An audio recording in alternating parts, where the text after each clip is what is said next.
ओम नमो भगवते वासुदेवाय। नादत्ते कस्यचित् पापं न चैव सुकृतं विभुः अज्ञानेनावृतं ज्ञानं तेन मुह्यन्ति जन्तवः। भगवान काहारी पुण्यकर्मर किंबा पापकर्मर फल ग्रहण करती नहीं। जीवगणकर ज्ञान अविद्या बा ज्ञानदाता द्वारा आच्छादित होइथिबारु सेमाने मुह्यमान हुअन्ति। विभु एही संस्कृत शब्दर अर्थ है परमेश्वर। से अनंत ज्ञान धन बल जश सौंदर्य एवं त्यागर अधिकारी अटंती। से सर्वदा निज आत्मा रे रमण करती। से स्वयं संपूर्ण। से काहारी पापकर्मर बा पुण्यकर्म विचलित होती नहीं। कौनसी जीव पाई कौनसी परिस्थिति सृष्टि करती नहीं, किंतु जीव अविद्या द्वारा आच्छादित और मुह्यमान होई परिस्थितिर वश हेबा पाई इच्छा करे। जीवन में केतेक निर्दिष्ट अवस्था भोग करने को जीव इच्छा करे एवं सेथिपाई तार क्रिया प्रतिक्रियार धारा सृष्टि हुए। जीव भगवानंकर उच्चतर शक्ति अटे, तेणु से ज्ञानपूर्ण अटे, किंतु तार सीमित शक्ति जोगु से अविद्यारे वशवर्ती होई पड़े। भगवान सर्वशक्तिमान, किंतु जीव ताहा नुहे। भगवान हेउचंती विभु त्रिकालदर्शी, किंतु जीव हेउची अणु मात्र। से जीवात्मा होइथिबारु स्वाधीन भाव रे कामना पोषण करिवार शक्ति तार अछि। ए प्रकार कामना सर्वशक्तिमान भगवान द्वारा ही पूर्ण हुए। सेथिपाई जीव जेतेबेले कामनार वशवर्ती होई मुह्यमान होई पड़े, सेतेबेले भगवान तार से कामना पूर्ण करने को अनुमति दियंती, किंतु भगवान कौनसी परिस्थिति बा परिणाम पाई दायी नहंती। कामना जो जीव जो परिस्थिति सृष्टि करे एवं तार कर्मर जो प्रतिक्रिया आदि सृष्टि हुए, सेथिपाई भगवान दायी हुअंती नहीं। जीव मुह्यमान अवस्था पड़िथिबारु अवस्थार वशवर्ती होई ए जड़ शरीर को आत्मा बोली भावे एवं सेथिपाई जीवनर क्षणिक सुख दुखरे से भागी हुए।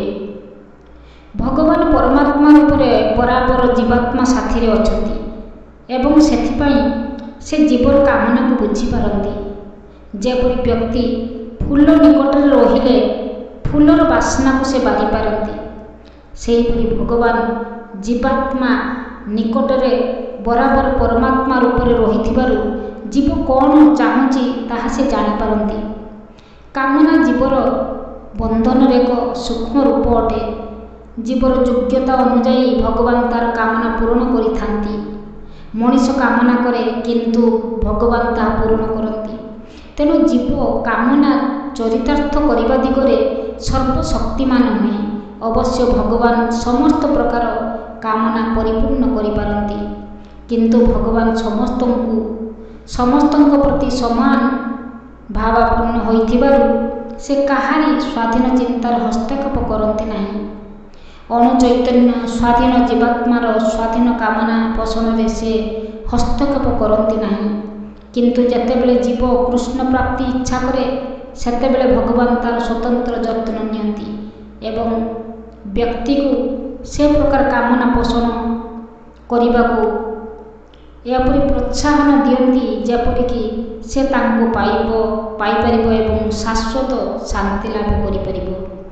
तेणु वेदमंत्र कहा जाइछि, येषौ ह्यव साधु कर्म कारयति तं जमेभ्यो लोकेभ्यो उन्मिनिषेत यश तो एवा साधु कर्म କାରୋ ଇତି ଯମଧ୍ୟ ନିନିଶ୍ଚତେ, ଅର୍ଥାତ୍ ଭଗବାନ ଜୀବର ଉନ୍ନତି ନିମିତ୍ତ ତାକୁ ପୁଣ୍ୟ କର୍ମରେ ଲଗାନ୍ତି ଏବଂ ଜୀବର ନର୍କଗତି ନିମିତ୍ତ ସେ ତାକୁ ପାପ କର୍ମରେ ଲଗାନ୍ତି।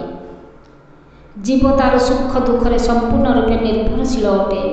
ଭଗବାନଙ୍କର ଇଚ୍ଛା ଅନୁଯାୟୀ ସେ ସ୍ୱର୍ଗକୁ ବା ନର୍କକୁ ଯାଇପାରେ। ଯେପରି ପବନର ଗତି ଅନୁଯାୟୀ ମେଘ ଭାସି ବୁଲେ, ସେହିପରି ଭଗବାନଙ୍କ ଇଚ୍ଛା ଅନୁଯାୟୀ ଜୀବର ସ୍ୱର୍ଗ ଏବଂ ନର୍କକୁ ଗତି ହୋଇଥାଏ। ତେଣୁ ଜୀବ କେଉଁ ଅବିସ୍ମରଣୀୟ କାଳରୁ କୃଷ୍ଣକୁ ଭୁଲିଯିବାକୁ କାମନା କରୁଥିବାରୁ ମୁହ୍ୟମାନ ଅବସ୍ଥା ତାକୁ ପ୍ରାପ୍ତ ହୁଏ।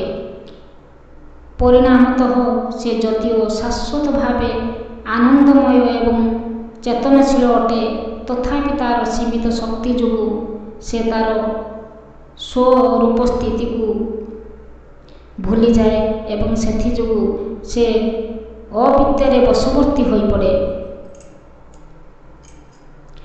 ଏହି ଅବିଦ୍ୟା ଯୋଗୁଁ ସେ ଭାବେ ଯେ ତାର ଏ ବ୍ୟବସ୍ଥା ପାଇଁ ଭଗବାନ ହିଁ ଦାୟୀ ଅଟନ୍ତି।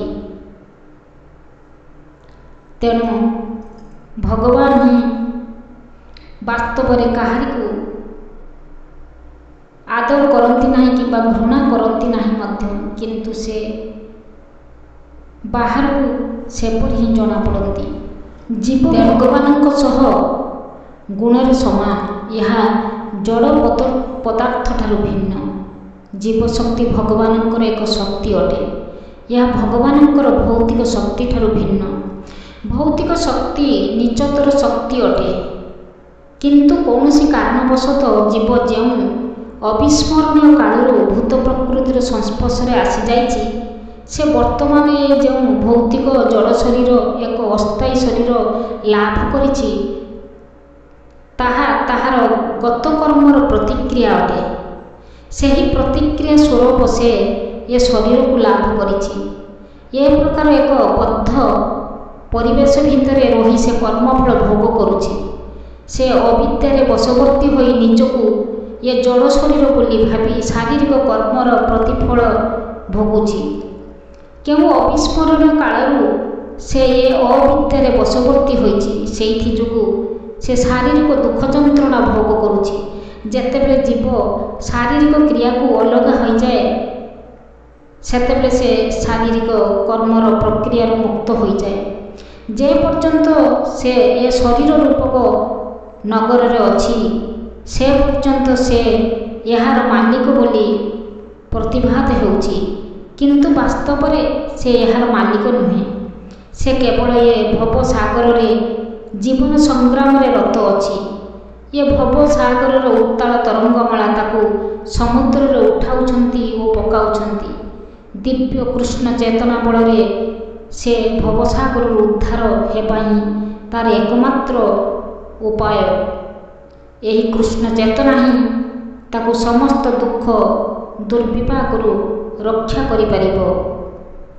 ହରେ କୃଷ୍ଣ।